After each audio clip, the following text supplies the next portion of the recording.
Hello friends, मैं आदर्श को आपका वेलकम करता हूं अपने यूट्यूब चैनल एडू क्लासेस में। आज का हमारा पहला क्वेश्चन है, जो पैनामा कैनाल है वो किन दो महासागरों को आपस में जोड़ती है। यहाँ पे पहला ऑप्शन कह रहा है कैरिबियन सी और अटलांटिक ओशियन। तो यहाँ पे जो कैरिबियन सी है वो अटलांटिक ओशियन का ही हिस्सा है, तो ये ऑप्शन तो नहीं होगा। अगर हम बात करें रेड सी और मेडिटेरेनियन सी, तो रेड सी और मेडिटेरेनियन सी को कनेक्ट करने वाली जो नहर है वो है स्वेज नहर।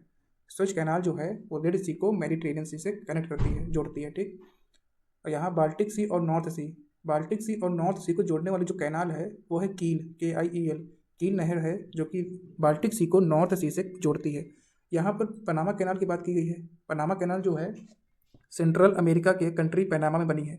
सेंट्रल अमेरिका में कंट्री है पनामा, वहाँ पर पनामा कैनाल बनी है जो कि अटलांटिक ओशन को पैसिफिक ओशन से जोड़ती है। तो यहाँ पर ये देखिए, ये पनामा कंट्री है, पनामा कंट्री में पनामा कैनाल है और ये अटलांटिक ओशियन को पैसिफिक ओशन से जोड़ने का काम करती है। तो हमारा नेक्स्ट क्वेश्चन है ओजोन लेयर, जो कि यूवी रेस को एब्जॉर्ब करती है। तो ओजोन लेयर क्या है, यूवी रेस को एब्जॉर्ब कर लेती है। ये क्वेश्चन पूछ रहा है कि ओजोन लेयर जो है वो एटमॉस्फेयर की किस लेयर में पाई जाती है। तो जो ओजोन लेयर है वो एटमॉस्फेयर की स्ट्रेटोस्फेयर में, यहाँ पे स्ट्रेटोस्फेयर में ओजोन लेयर पाई जाती है। नेक्स्ट क्वेश्चन है which of the following is an example of seasonal wind. तो विंड की बात करें, विश्व में, वर्ल्ड में विंड 3 टाइप्स की होती हैं। एक होती है परमानेंट विंड्स। परमानेंट मतलब परमानेंट। परमानेंट विंड ये एक ही डायरेक्शन में पूरे साल चलती हैं। तो परमानेंट विंड्स में जैसे कि ट्रेड विंड्स, जो ट्रेड विंड्स हैं ये परमानेंट विंड्स हैं। ईस्टर्लीज ये भी परमानेंट विंड्स हैं। और वेस्टर्लीज ये कैसी विंड है, ये परमानेंट विंड है। दूसरी टाइप की विंड्स होती हैं लोकल। लोकल मतलब ये किसी एक पर्टिकुलर रीजन की बात कर रहे हैं, लोकल है। जो लोकल विंड्स, जैसे कि एग्जांपल दें तो लोकल विंड्स में हो गया इंडिया में, नॉर्थ इंडिया में गर्मियों में चलती है लू। जो लू चलती है ये कैसी है, लोकल विंड है। ऐसे ही नॉर्थ अमेरिका के जो प्लेन एरिया है, मैदानी भाग है, वहाँ पर चलती है चिनूक। चिनूक विंड जो है नॉर्थ अमेरिका में रॉकी माउंटेन से आती है और प्लेन एरिया में फ्लो करती है। ऐसे ही साउथ अमेरिका में जोंडा विंड है। तो ये कैसी विंड्स हैं, ये हैं लोकल विंड्स, किसी एक पर्टिकुलर रीजन से बिलोंग करती हैं। ऐसे ही एक विंड होती है सीजनल विंड, जो कि रिस्पॉन्सिबल होती है किसी एक पर्टिकुलर सीजन को लाने में। जैसे कि मानसून विंड्स, जब इंडिया में साउथ वेस्ट विंड चलती है, साउथ वेस्ट मानसून विंड चलती है, तो इंडिया में मानसून सीजन आता है। ये कौन सी विंड्स हो गई, तो ये सीजनल विंड हो गई। तो ये क्वेश्चन में यही पूछा है, which of the following is an example of seasonal wind. तो कौन सी होगी, मानसून विंड। लू जो है ये कैसी लोकल विंड है, जो कि कहाँ चलती है, नॉर्थ इंडिया में चलती है। ईस्टर्लीज और वेस्टर्लीज कैसी विंड्स हैं, परमानेंट विंड है, ठीक है। अब नेक्स्ट क्वेश्चन है which of the following air belt is also known as horse latitude. तो ये क्वेश्चन है प्रेशर बेल्ट का। तो पूरे विश्व में टोटल 7 प्रेशर बेल्ट्स हैं। कितनी, 7 प्रेशर बेल्ट हैं। प्रेशर बेल्ट क्या होता है, प्रेशर बेल्ट जनरली ये एक उस रीजन को, उस जोन को डिनोट करते हैं जहाँ पर एक ही टाइप का एयर प्रेशर मिलता है, और ये पूरा एक बेल्ट होती है। जैसे कि इक्वेटर में क्या होता है कि यहाँ पर लो प्रेशर पाया जाता है, इसलिए एक बेल्ट बनाते हैं जिसे कहते हैं इक्वेटोरियल लो प्रेशर बेल्ट, समझे। तो इक्वेटोरियल लो प्रेशर बेल्ट कहाँ, इक्वेटर पास है। और जो इक्वेटोरियल लो प्रेशर बेल्ट है ये एक ही होती है जो कि इक्वेटर पे होती है, ठीक। जो सब ट्रॉपिकल हाई प्रेशर बेल्ट है या फिर पोलर हाई प्रेशर बेल्ट है और सब पोलर हाई प्रेशर बेल्ट्स हैं, ये दो बेल्ट्स होती हैं। एक नॉर्दर्न हेमिस्फीयर में पाई जाती है और दूसरी सदर्न हेमिस्फीयर में। तो टोटल जो है वर्ल्ड में 7 बेल्ट्स होती हैं। इसमें पूछा है किस प्रेशर बेल्ट को हॉर्स लैटिट्यूड कहते हैं। तो सब ट्रॉपिकल हाई प्रेशर बेल्ट को हम लोग हॉर्स लैटिट्यूड कहते हैं। जो इक्वेटोरियल लो प्रेशर बेल्ट है इसे हम लोग कहते हैं डोल्ड्रम। क्या कहते हैं, डोल्ड्रम। तो यहाँ पे देखें टोटल 7 प्रेशर बेल्ट हैं। 5 डिग्री नॉर्थ और 5 डिग्री साउथ के बीच में जो बेल्ट है वो है इक्वेटोरियल लो प्रेशर बेल्ट, जो कि एक लो प्रेशर क्रिएट करती है, लो प्रेशर बेल्ट है, ठीक है। और सब ट्रॉपिकल हाई प्रेशर बेल्ट की बात करें तो सब ट्रॉपिकल हाई प्रेशर बेल्ट एक नॉर्दर्न हेमिस्फीयर में है और एक सदर्न हेमिस्फीयर में है। ऐसे ही सब पोलर लो प्रेशर बेल्ट जो कि 55 डिग्री से 65 डिग्री नॉर्थ और साउथ दोनों हेमिस्फीयर मिलती है। और polar high pressure belt 75 degree से 95 डिग्री 90 डिग्री तक नॉर्थ और साउथ दोनों लैटिट्यूड में पाई जाती है। तो what is the name of the zone where trade wind converge. उस क्षेत्र का क्या नाम है जहाँ व्यापारिक पवनें एकत्रित होती हैं। तो पहले हम लोग समझते हैं कि व्यापारिक पवनें जिन्हें ट्रेड विंड कहते हैं ये क्या है। तो ट्रेड विंड परमानेंट विंड है। कैसी विंड है, परमानेंट विंड है। तो ये ग्लोब में कहाँ पर चलती है, तो ये जो सब ट्रॉपिकल हाई प्रेशर बेल्ट दिख रहा है यहाँ पे हाई प्रेशर होता है। कैसा प्रेशर होता है, हाई प्रेशर। सब ट्रॉपिकल हाई प्रेशर बेल्ट में हाई प्रेशर होता है और इक्वेटर में लो प्रेशर होता है।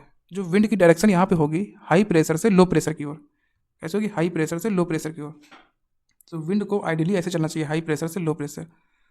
लेकिन क्या होता है, इन जो विंड्स हैं इन पर कोरियोलिस फोर्स लगता है। तो कोरियोलिस फोर्स की वजह से क्या होता है कि जो विंड नॉर्दर्न हेमिस्फीयर में होती हैं वो राइट हैंड साइड डिफ्लेक्ट करती हैं।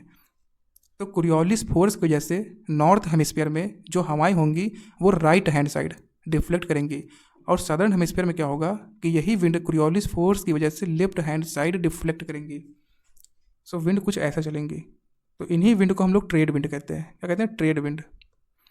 और ये पूछा है कि उस जोन का नाम बताइए जहाँ पर ये ट्रेड विंड एकत्रित होती हैं या कन्वर्ज करती हैं, मिलती हैं।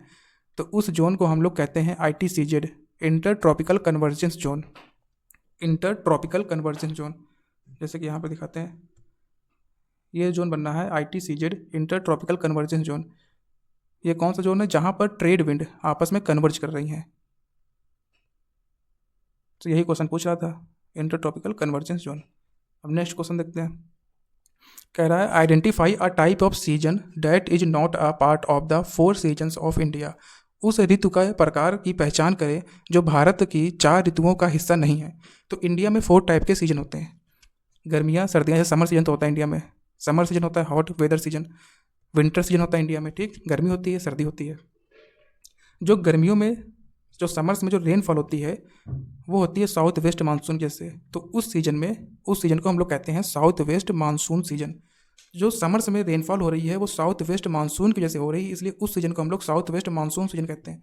लेकिन विंटर्स में क्या होता है? जो विंटर्स में रेनफॉल होती है वो नॉर्थ ईस्ट मानसून विंड से होती है, नॉर्थ ईस्ट मानसून विंड से। तो नॉर्थ ईस्ट मानसून विंड से सीजन बनेगा, वो बनेगा नॉर्थ ईस्ट मानसून सीजन। लेकिन यहाँ पे ऑप्शन दिया साउथ ईस्ट, तो ये गलत ऑप्शन है, ठीक है। नेक्स्ट क्वेश्चन है in which coast does rainfall occur during winter.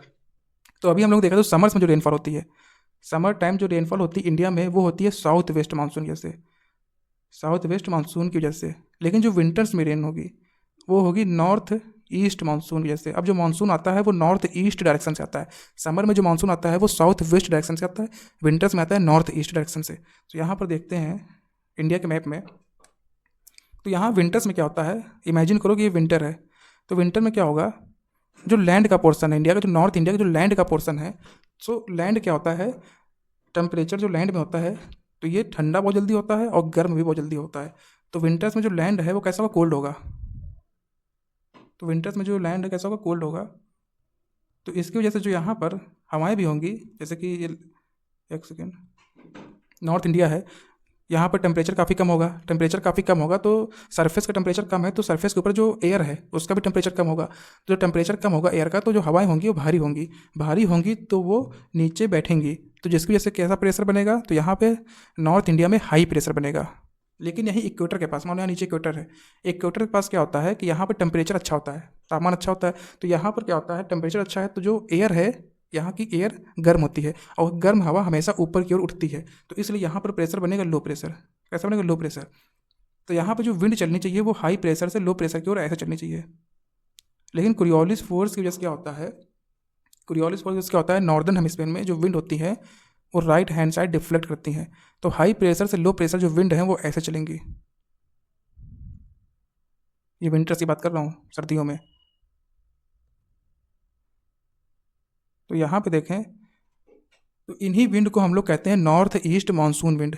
कौन सी विंड है, ये नॉर्थ ईस्ट मानसून विंड है। अब इससे रेनफॉल कैसे होती है, तो यहाँ पे देखें, यहाँ पर ये जो पोर्शन के जो विंड्स हैं ये वाली, तो यहाँ पर ये जो विंड है ये ऑफशोर विंड है, मतलब कि ये लैंड पार्ट से ओशियन की तरफ जा रही हैं। तो लैंड पार्ट में कोई मॉइस्चर नहीं होता है, तो जब लैंड में मॉइस्चर है नहीं, वाटर वेपर है नहीं, तो ये हवाएं होंगी सूखी, तो ये रेनफॉल तो करेंगी नहीं। लेकिन जो ये वाली विंड है जो कि बे ऑफ बंगाल से बह रही हैं, जो बे ऑफ बंगाल में विंड चल रही हैं वो बे ऑफ बंगाल से मॉइस्चर ले लेंगी, और मॉइस्चर लेकर ये जो कोरोमंडल कोस्ट है तमिलनाडु का, यहाँ पर ये रेनफॉल करेंगी। तो बे ऑफ बंगाल से नॉर्थ ईस्ट मानसून की जो विंड है मॉइस्चर पिकअप करेंगी, और कोरोमंडल कोस्ट ऑफ तमिलनाडु यहाँ पे क्या करेंगे, रेनफॉल करेंगी। तो क्वेश्चन में यही पूछ रहा है कि किस कोस्ट में ठंडियों में रेनफॉल होती है, तो ये होती है कोरोमंडल कोस्ट में। नेक्स्ट क्वेश्चन है which area in India does get rainfall in winters due to western disturbances. देखो वेस्टर्न डिस्टर्बेंसेस क्या होता है, तो पहले ये समझिए जो भारत है इंडिया, उसमें समर्स में और विंटर्स में रेन होती है। जो समर में, गर्मियों में जो रेन होती है वो साउथ वेस्ट मानसून की वजह से होती है, ठीक।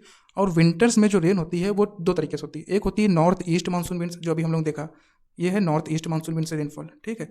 एक रेनफॉल होती है यहाँ पे नॉर्थ ईस्ट मानसून विंड है, इससे रेनफॉल कहाँ पे होती है? कोरोमंडल कोस्ट में होती है, ठीक। और एक बार रेनफॉल होती है वेस्टर्न डिस्टर्बेंसेस की वजह से। किसकी वजह से? वेस्टर्न डिस्टर्बेंसेस की वजह से। और ये जो रेनफॉल होती है ये नॉर्दर्न पार्ट ऑफ इंडिया में होती है, जैसे कि जम्मू कश्मीर हो गया, हिमाचल प्रदेश हो गया, उत्तराखंड हो गया, वेस्टर्न पार्ट ऑफ दिल्ली हो गया, western part of Uttar Pradesh हो गया, दिल्ली हो गया, पंजाब का कुछ पार्ट हो गया, अरुणाचल प्रदेश हो गया। यहाँ पर जो स्नोफॉल या रेनफॉल होती है उसे हम लोग कहते हैं वेस्टर्न डिस्टर्बेंसेस।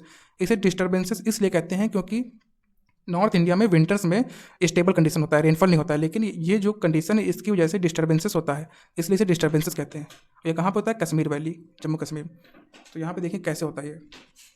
तो वेस्टर्न डिस्टर्बेंस ये देखिए यहाँ पर इस रीजन में रेनफॉल हो रही है। ये क्यों होती है? कि जैसा कि अभी हम लोगों ने देखा था, जो वाटर बॉडी होती है, वाटर मतलब कि जो ओशियन होता है उसको गर्म होने में समय लगता है और ठंडा होने में भी समय लगता है, ठीक है। लेकिन अगर लैंड की बात करें, भूभाग की, तो जो लैंड होता है बहुत जल्दी गर्म होता है और बहुत जल्दी ठंडा हो जाता है। तो ये कंडीशन है विंटर्स की। तो विंटर्स में क्या होगा? जो लैंड का पोर्सन है, ये जो लैंड का पोर्सन है ये ठंडा होगा। कैसा? कोल्ड होगा। जब लैंड का पोर्सन कोल्ड है, जो लैंड के ऊपर जो हवा है, समझे, जो एयर है सरफेस के ऊपर, वो भी ठंडी होगी और ठंडी हवा हमेशा नीचे बैठने की कोशिश करेगी, जिसकी वजह से लैंड पर बनेगा हाई प्रेशर। लैंड पर कैसा प्रेशर बनेगा? High pressure. लेकिन यहाँ मेडिटेरेनियन सी की बात करें तो जो वाटर बॉडी होती है वो धीरे धीरे ठंडी होती है। तो इस टाइम पे जो वाटर बॉडी है वो गर्म है, तो वाटर बॉडी के ऊपर की जो एयर होगी वो भी हॉट होगी, और जो हॉट एयर होती है, वार्म एयर होती है, वो हमेशा ऊपर उठने की कोशिश करती है। तो यहाँ पर प्रेशर क्रिएट होगा लो प्रेशर। तो यहाँ पर जो सरफेस विंड होगी वो मेडिटेरेनियन सी की तरफ कन्वर्ज करेंगी, ठीक। और कन्वर्ज करके यही जो विंड होगी, जो एयर होगी, वो मेडिटेरेनियन सी से ऊपर की ओर राइज करेगी। मेडिटेरेनियन सी से जो एयर होगी ऊपर की ओर राइज करेगी, और इस एयर में मॉइस्चर है क्योंकि ये मेडिटेरेनियन सी से राइज कर रही है, तो यहाँ पे अच्छा खासा मॉइस्चर है। और एक कॉन्सेप्ट होता है जेट स्ट्रीम का। बेसिकली ये समझ लो, जेट स्ट्रीम जो होती हैं ये सब, ये जेट स्ट्रीम, ये जियोस्ट्रॉपिक विंड्स होती हैं, ये सरफेस के ऊपर चलती हैं, अपर एटमॉस्फेयर में चलती हैं, ट्रोपोपॉज के पास।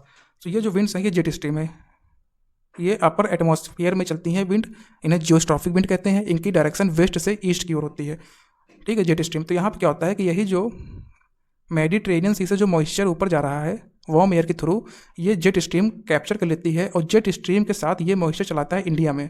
और इंडिया में हिमालय के पास क्या होता है कि यही मॉइस्चर रेनफॉल दे देता है ठंडियों में। तो विंटर्स में जो रेनफॉल होती है वो वेस्टर्न साइड की वजह से हो रही है, और इसलिए इस रेनफॉल को हम लोग कहते हैं वेस्टर्न डिस्टर्बेंसेस। ये डिस्टर्बेंसेस हो रहा है वेस्ट में जो फिनोमेना चल रहा है उसकी वजह से डिस्टर्बेंस हो रहा है, इसलिए इसे वेस्टर्न डिस्टर्बेंसेस कहते हैं, ठीक है। तो कहाँ पर होता है? कश्मीर वैली। तो विंटर्स में इंडिया में दो टाइप्स की रेनफॉल होती है, एक होती है वेस्टर्न डिस्टर्बेंसेस की वजह से और दूसरी होती है नॉर्थ ईस्ट मानसून की वजह से। नेक्स्ट क्वेश्चन है, which of the following river originates in Sikkim, flows through West Bengal and then enters Bangladesh. निम्नलिखित में से कौन सी नदी सिक्किम से निकलती है, पश्चिम बंगाल से होकर बहती है और फिर बांग्लादेश में प्रवेश करती है? तो उसका नाम है तीस्ता रिवर। तीस्ता रिवर जो होती है सिक्किम में सोलामू लेक से निकलती है, और ये बांग्लादेश में जो ब्रह्मपुत्र रिवर है उससे मिल जाती है, ठीक है। जो दामोदर रिवर है ये हुगली रिवर की ट्रिब्यूटरी है, इसकी है हुगली रिवर की ट्रिब्यूटरी। धनसिरी रिवर जो है ये ब्रह्मपुत्र रिवर की ट्रिब्यूटरी है।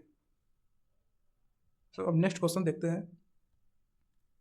कह रहा 49 parallel line is a boundary between, जो 49 डिग्री, जो 49 लैटिट्यूड, पैरेलल लाइन मतलब कि लैटिट्यूड अक्षांश रेखा, तो 49 डिग्री की अक्षांश रेखा जो है वो किन दो देशों के बीच में बाउंड्री बनाती है? तो बनाती है यूएसए और कनाडा के बीच में। इंडिया और चाइना के बीच में कौन सी लाइन है? मैकमोहन लाइन, जो कि अरुणाचल प्रदेश में है। इंडिया और पाकिस्तान के बीच में कौन सी लाइन है? वो है रेडक्लिफ लाइन। नॉर्थ कोरिया और साउथ कोरिया के बीच में 38 डिग्री लैटिट्यूड लाइन है पैरेलल्स, ठीक है। नेक्स्ट क्वेश्चन बस यहीं तक, आज की क्लास यहीं तक रखते हैं, अब मिलते हैं नेक्स्ट वीडियो में। Thank you.